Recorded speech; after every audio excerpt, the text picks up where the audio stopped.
یہ آنے والی شعبان المعظم کی جو 15ویں رات ہے، شب بارات، جس میں اللہ کی رحمتیں بڑھ کے استقبال کرتی ہیں، اس رات میں اللہ تعالیٰ سب کی بخشش فرما دے گا، لیکن فرمایا کچھ بد نصیب ایسے ہیں کہ اس رات میں بھی اللہ ان کی بخشش نہیں فرمائے گا۔ پہلا فرمایا جادو کرنے والا، اور دوسرا فرمایا کینہ پرور۔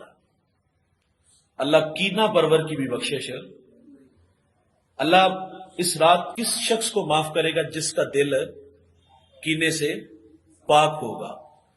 میرے نبی کی مجلس میں صحابہ بیٹھے ہوئے تھے اور حضور صحابہ سے مخاطب ہو کے فرماتے کہ ابھی جو مسجد میں داخل ہوگا وہ جنتی ہوگا۔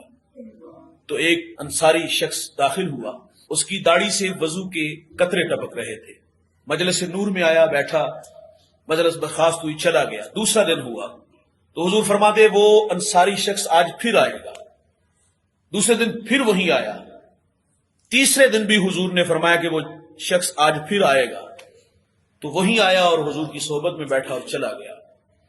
تو حضرت عمر بن عاص رضی اللہ تعالیٰ عنہ آپ فرماتے میرے دل میں شوق پیدا ہوا کہ میں دیکھوں تو صحیح وہ کون سا ایسا عمل ہے جس نے ممتاز کیا دوسروں سے کہ حضور اس کا نام لے کے فرماتے کہ وہ آج پھر آئے گا، وہ پھر آئے گا، اور 3 دن حضور نے اس کو جنتی کہا ہے۔ اور حضرت عمر بن عاص صحابہ میں سے سب سے زیادہ عبادت گزار تھے، دن میں روزہ رکھتے تھے، رات میں قیام کرتے تھے، نوافل پڑھتے تھے، اور ایک دن میں 1 مرتبہ قرآن مجید کی تلاوت بھی فرماتے تھے۔ اللہ کے رسول صلی اللہ علیہ وسلم نے انہیں منع کیا کہ آپ 3 دن میں قرآن ختم کیا کریں، یعنی یہ صحابہ میں سب سے زیادہ عبادت گزار تھے۔ یہاں ایک لمحے کے لیے میں اور آپ رکیں گے، وہ تو 1 دن میں قرآن پڑھتے تھے، پھر حضور نے فرمایا 3 دن میں 1 قرآن مجید کی تلاوت کریں۔ میں اور آپ دیکھیں کہ ہم نے زندگی میں کتنی مرتبہ قرآن مجید کی تلاوت کی، مکمل اس کو پڑھا۔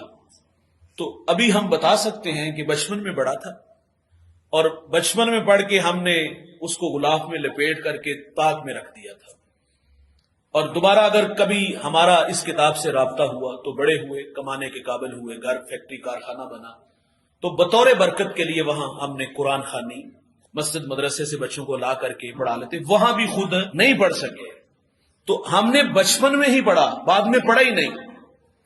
اور عمر بن عاص کیا کہتے ہیں، میں 1 دن میں 1 قرآن پڑھتا تھا، پھر حضور نے مجھے فرمایا 3 دن میں 1 مرتبہ قرآن پڑھنا۔ یہ شب زندہ دار تھے، صحابہ میں سب سے زیادہ عبادت گزار تھے، لیکن جب حضور نے اس انصاری شخص کا تذکرہ کیا تو عمل ڈھونڈنے کے لیے ان کے گھر آئے، کہا میرے والد سے کچھ اختلاف ہوا ہے تو آپ کے ساتھ کچھ دن گزارنا چاہتا ہوں، مجھے اجازت دے دے۔ آپ نے اجازت دے دی۔ آپ فرماتے میں 3 دن ان کے پاس ٹھہرا۔ کیا دیکھا کہ یہ عشاء کی نماز پڑھتے ہیں اور نماز پڑھ کے فوراً سو جاتے ہیں، اور یہ انتظار میں رہے کہ میں دیکھوں تو صحیح کہ یہ الگ سے کون سا ایسا عمل کرتے ہیں، لیکن میں نے کیا دیکھا، عشاء پڑھ کے سوئے اور فجر کے وقت بیدار ہوئے، معمول کی نمازیں، الگ سے کوئی ایسا عمل میں نے نہیں دیکھا۔ ہاں جب وہ کروٹ بدلتے تو وہ سونے رب کا نام لیتے۔ کہتے 3 دن جب میں ان کے پاس رہا اور میں نے کوئی الگ سے کوئی ایسا عمل نہ دیکھا جس کی وجہ سے حضور نے ان کو جنتی کہا۔ کہتے پھر میں نے اپنے آنے کا مقصد بیان کر دیا کہ میں 3 دن حضور سے آپ کے بارے میں سنا ہے کہ جنتی، آنے والا جنتی، آنے والا جنتی، اور میں نے 3 دن میں معمول کی نمازیں تو دیکھی ہیں لیکن الگ سے کوئی ایسا عمل نہیں دیکھا۔ تو کہا آپ کے سامنے ہی ہے۔ تو آپ فرماتے میں اجازت لے کے گھر سے باہر نکلنے لگا، دروازے تک پہنچا تو انہوں نے آواز دی ذرا رکو۔ کہتے میں رک گیا، مجھے پاس بلایا اور بلا کے کہتے ایک بات ہے۔ کہا کیا؟ وہ کہتے میرے دل میں اپنے کسی مومن بھائی کے لیے حسد نہیں ہے، کینہ نہیں ہے۔ تو کہا یہی تو وہ عمل ہے جس کی وجہ سے حضور نے 3 دن آپ کے بارے میں فرمایا جنتی آئے گا، جنتی آئے گا۔ آج حسد سے ہمارے سینے بھرے ہوئے ہیں، حسد کر کے ہمیں ملے گا کیا بھائی؟ اپنا ہی نقصان ہے۔ 15ویں شعبان کو جو شخص اللہ کی رحمتوں سے محروم رہے گا، جسے بخشا نہیں جائے گا، وہ شراب پینے والا ہوگا۔ میرے نبی فرماتے شراب پینے والا بت پوجنے والے کی طرح ہوتا ہے۔ شرابی کو جب قبر میں اتارا جائے گا تو اس کا رخ قبر کے اندر قبلے سے پھیر دیا جائے گا۔ شرابی کو مرتے وقت کلمہ بھی نصیب نہیں ہوگا۔ حضرت علی فرماتے شراب کا ایک قطرہ دریا میں ڈال دیا جائے، دریا خشک ہو جائے، گھاس اگے، وہ گھاس میرا گھوڑا کھائے، اس پر سواری کرنا بھی فرماتے میں پسند نہیں کروں گا۔ فخر سے نہیں کہتے دوست کی دعوت پہ گیا، ڈرموں میں شراب مٹکے بھر بھر کے پی، یہ کوئی فخر والی بات ہے؟ ایک بزرگ کہتے گناہ کی سزا یہ ہے کہ بندہ گناہ کر کے پھر گناہ کرتا ہے۔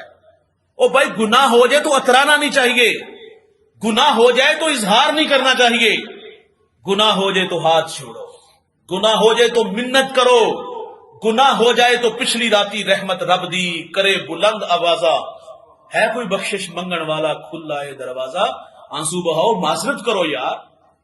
ایک دن شراب پینے والے کی 40 دن اللہ نماز قبول نہیں فرمائے گا۔ شرابی جب قبر سے نکالا جائے گا تو فرمایا کہ اس کے منہ سے شراب کی بدبو آ رہی ہوگی قیامت کے دن۔ تو اللہ تعالیٰ کی رحمتوں سے وہ شخص محروم رہے گا جو شراب کا عادی ہوگا۔ فرمایا اس رات کو وہ شخص بھی اللہ کی رحمتوں سے محروم ہوگا جو والدین کا نافرمان ہوگا۔ آج دیکھ لیں ہمارے ماں باپ ہمارے رویوں سے کتنے دکھی ہیں، نالا ہے، گالی دی، گھر سے نکالا، کیا کچھ نہیں ہوتا والدین کے ساتھ۔ جو والدین کے نافرمان ہوں گے اللہ ان کی بھی بخشش نہیں فرمائے گا۔ اور ایک فرمایا بدکاری کرنے والا، اللہ زانی کی بھی اس رات کو بخشش نہیں فرمائے گا۔ اور آج زنا کی ریشو بھی آپ دیکھ لیجئے کس قدر بڑھ گئی ہے۔ داتا علی حجویری کشف المحجوب میں لکھتے ہیں کہ باغ میں ایک ملازم کام کرتا تھا اور ساتھ اس کی بیوی بھی تھی، تو باغ کے مالک کا دل اس پہ آیا، دل فریفتہ ہوا، اس نے ملازم سے کہا شہر سے کچھ سامان لے کے آؤ، اور اس کی طرف آگے بڑھا، کہا پہلے باغ کا دروازہ بند کرو۔ جلدی سے بھاگ کر کے جا کے اس دروازے کو بند کیا، اور جب قریب آیا تو کہا ایک دروازہ ابھی بھی کھلا ہوا ہے اور وہ کبھی بند بھی نہیں ہوتا۔ اللہ اکبر! جب یہ بات کی کہ وہ دروازہ کھلا ہوا ہے، وہ ہمیں دیکھتا ہے، وہ تو 7ویں کوٹھڑی میں بھی دیکھ لیتا ہے، بس یہاں چوٹ لگی، آنکھوں میں بہت سارے آنسو، ہاتھ جوڑ کے اس سے معذرت کر لیتا ہے۔ کائنات کا حسین چہرہ جو جنسی کالک سے محفوظ ہوگا۔ اللہ تعالیٰ سے دعا ہے کہ اللہ مجھے آپ کو آخرت کے لیے محنت کی توفیق دے اور ان برے کاموں سے اللہ ہمیں بچنے کی توفیق عطا فرمائے۔ آنے والے دنوں میں 15ویں شعبان کی رات جس میں اللہ تعالیٰ گناہ گاروں کی بخشش فرمائے گا، اور جو بد نصیب اس رات بھی اللہ کی رحمتوں سے محروم رہیں گے، وہ جادوگر ہے، وہ کینہ پرور ہے، وہ زانی ہے، وہ والدین کا نافرمان ہے۔ تو آئیے میں اور آپ اللہ سے توفیق عمل مانگیں، عمل کی راہوں پہ خود کو تھکا دیں۔